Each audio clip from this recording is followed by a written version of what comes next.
Okay, so hello everyone and welcome back to my YouTube channel CA Vaibhav Vashisht, a channel where you will be getting all the classes of your economics and business studies at free of cost.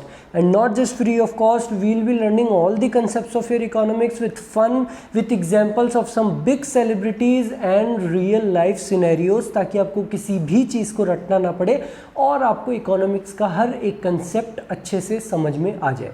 So students, हमने start किया था हमारा नया chapter, हमारी नई unit, that was balance of payment. और हमने हमारी लास्ट क्लास में समझा था कि बैलेंस ऑफ पेमेंट असल में होता क्या है। हमने देखा था meaning of balance of payment, that balance of payment is also just a statement of account. और उस स्टेटमेंट ऑफ अकाउंट में हम क्या रिकॉर्ड करते हैं? हम रिकॉर्ड करते हैं इकोनॉमिक ट्रांजेक्शन्स को of the normal residents of the country with the rest of the world. और इकोनॉमिक ट्रांजेक्शन्स क्या होती है, वो ब्रॉडली कितने उसमें क्लासिफाई कर सकते हैं, वो भी हमने कल देखा था हमारी क्लास में। और हम आज की क्लास में हमारी देखने वाले हैं components of balance of payment. So broadly if I classify, there are three components of your balance of payment. One is current account, second is capital account and the third one is official reserve account. अभी के लिए आप लोगों को समझने के लिए, थोड़ा इजी करने के लिए आप ऐसे समझ लो कि हमारे दो कंपोनेंट है किसके, बैलेंस ऑफ पेमेंट के। एक तो है करंट अकाउंट, एक है अपना कैपिटल अकाउंट। तो सर ये असल में होता क्या है, करंट अकाउंट क्या होता है, कैपिटल अकाउंट क्या होता है? तो बेटा वो ट्रांजैक्शंस, वो इकोनॉमिक ट्रांजैक्शंस हमारे बैलेंस ऑफ पेमेंट में जो हमारे असेट्स और लायबिलिटीज़ को इम्पैक्ट नहीं करेंगे, यानी कि उनसे हमारे असेट ना तो बढ़ेंगे ना कम होंगे, ना हमारी लायबिलिटीज़ बढ़ेगी या कम होगी। हमारे असेट लायबिलिटी को जो ट्रांजैक्शंस इम्पैक्ट नहीं करेंगे वो तो होंगे हमारे करंट अकाउंट ट्रांजैक्शंस, और जो भी ट्रांजैक्शंस हमारे असेट्स और लायबिलिटीज़ को इम्पैक्ट करेंगे वो होंगे हमारे कैपिटल अकाउंट ट्रांजैक्शंस। सर ये डेफिनेशन तो हमने बुक में भी पढ़ रखी है कि असेट लायबिलिटी को इम्पैक्ट करेंगे तो वो हमारे कैपिटल अकाउंट में आएगा, नहीं तो करंट अकाउंट में। लेकिन सर एग्जाम में क्वेश्चन थोड़े अलग तरीके से आते हैं, थोड़े न्यूमेरिकल्स आते हैं, सर वो समझाओ। तो बेटा आज हम अच्छे से देख लेते हैं कि करंट अकाउंट और कैपिटल अकाउंट में असल में आता क्या है। तो हमने हमारी कल वाली क्लास में क्या देखा था कि हम इकोनॉमिक ट्रांजैक्शंस को कितने चार तरीके में ब्रॉडली कैसे क्लासिफाई कर सकते हैं। आप सब लोगों ने अपनी कॉपी में लिखा था sir, visible items, invisible items, unilateral transfer और अपना कैपिटल ट्रांसफर, जो कि हमारा सस्पेंस था हमारी नेक्स्ट वाली क्लासेस में कवर करने के लिए। तो बेटा मैं कंपोनेंट्स ऑफ बीओपी के हिसाब से मैं आपको बता दूं, ये जो फोर्थ पार्ट है हमारा जो आप कल देख के आए हो कैपिटल ट्रांसफर, ये तो है हमारा कैपिटल अकाउंट का पार्ट, और बाकी के तीनों visible, invisible and your unilateral transfer are a part of the current account. Sir ये तीनों ही, यस बेटा।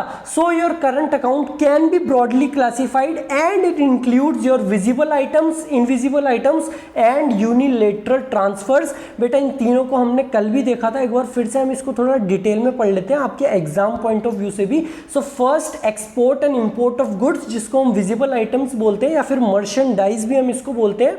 तो बेटा इसको हम विजिबल आइटम क्यों बोलते हैं? क्योंकि जो गुड्स होते हैं उनको आप लोड होते हुए और एक कंट्री से दूसरे कंट्री में जाते हुए आप देख सकते हो। They are tangible, they can be seen, they can be touch, and therefore these goods, this export and import is known as visible trade. Export and import of goods is treated as visible trade. This is visible trade because goods are tangible and can be seen crossing the borders. ये हमने कल भी देखा था। और invisible हमारा invisible trade में आता है export and import of services.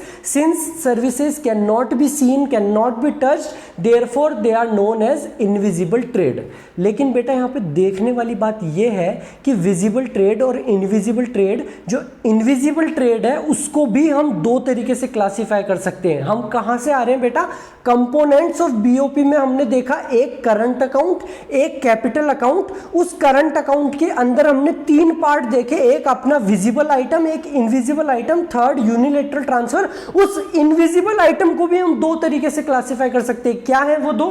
First is your factor services and second is your non factor services. बेटा फैक्टर सर्विसेज क्या होती है? फैक्टर सर्विसेज वो सर्विसेज होती है जिनसे फैक्टर इनकम होगी। और फैक्टर इनकम क्या है, अगर आप लोगों का एक क्वेश्चन है तो शायद आप हमारी क्लास में पहली बार आ रहे हो, मैं चाहूंगा कि आप शुरू से हमारी प्लेलिस्ट ऑन करते हुए आओ। हमने हमारी नेशनल इनकम की सेकंड क्लास में ही बहुत अच्छे से समझा था कि फैक्टर इनकम क्या होती है। हमने एग्जांपल लिया था गुड्डू भैया और मुन्ना भैया का और समझा था फैक्टर इनकम क्या होती है।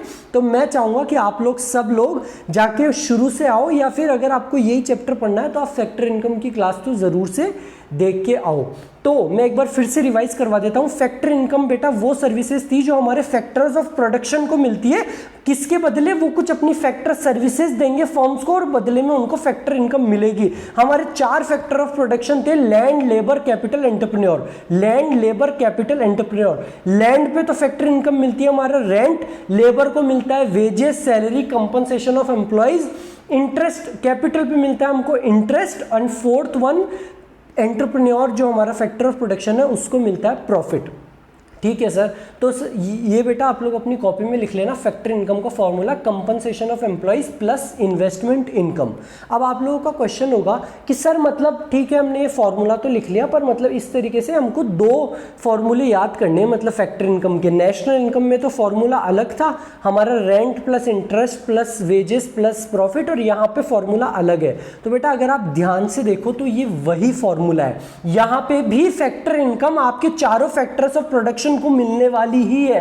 कैसे, ये जो इन्वेस्टमेंट इनकम है ये आपका बनता है rent plus interest plus profit से। रेंट मिलता है हमारे लैंड को, इंटरेस्ट मिलता है कैपिटल पे, और प्रॉफिट मिलता है एंटरप्रेन्योर को। तो rent plus interest plus profit plus your wages, यहां पे भी फैक्टर इनकम का फॉर्मूला यही सेम है। तो आपको ध्यान क्या देना है बेटा एग्जाम में, या तो आपको इन्वेस्टमेंट इनकम क्वेश्चन में गिवन होगा, अगर आपको क्वेश्चन में गिवन नहीं है तो आपको रेंट, इंटरेस्ट और प्रॉफिट गिवन होगा। आपको इन तीनों को जोड़ना है और आपको इन्वेस्टमेंट इनकम मिल जाएगा। तो यहाँ पे इस पॉइंट को अच्छे से लिख लेना कि आपको क्वेश्चन यहाँ पे कंफ्यूज करेगा रेंट, इंटरेस्ट और प्रॉफिट को अलग से देके। ये तो रही बेटा आपकी बात फैक्टर इनकम की, और फैक्टर इनकम हम ऑलरेडी अच्छे से देख के आ चुके हैं हमारी पहली वाली क्लासेस में। अब बात आती है नॉन फैक्टर सर्विसेज क्या होती है। तो बेटा नॉन फैक्टर सर्विसेज वो सारी सर्विसेज जो हमारी फैक्टर सर्विस नहीं है। हमने फैक्टर सर्विस समझ लिया क्या है, नॉन फैक्टर सर्विसेज वो सर्विसेज है जो हमारी फैक्टर सर्विसेज नहीं है। Factor service plus non factor service से आपको मिल जाएगा इनविजिबल आइटम्स का trade, invisible item trade plus visible item trade plus your unilateral transfer, आपको मिल जाएगा करंट अकाउंट का बैलेंस, या उसमें कितना भी ट्रेड हुआ वो आपको मिल जाएगा। ये तो रहा हमारा second part, invisible trade, export and import of services. Your third part unilateral transfers, जो हमने कल भी देखा था हमारी क्लास में। दे आर यूनिलेटरल ट्रांसफर्स, ये होते हैं बेटा ट्रांसफर फॉर फ्री, हमने देखा था ये एक तरफा प्यार है। जो हमारे export and import of goods और export and import of services होते हैं वो तो 2 तरफा होता है। दे आर बायलेटरल ट्रांसफर्स, आप एक्सपोर्ट कर रहे हो तो बदले में आपको पैसा मिल रहा है। अगर आप किसी चीज को इंपोर्ट कर रहे हो, गुड्स को ले रहे हो, तो आपको पैसा देना पड़ रहा है। दे आर बायलेटरल ट्रांसफर्स, एक चीज को लेने के बदले कोई दूसरी चीज या पैसा आपको देना पड़ रहा है। But these unilateral transfers are single transfers, जैसा कि हमने कल भी हमारी क्लास के एग्जांपल में देखा था कि सपोज आप लोगों की अमेरिका में बहुत अच्छी जॉब लग जाती है, आप वहां पे बहुत अच्छा पैसा कमा रहे हो, अगर आप इंडिया में अपने पेरेंट्स को कोई गिफ्ट देते हो, so they are just transfers for free.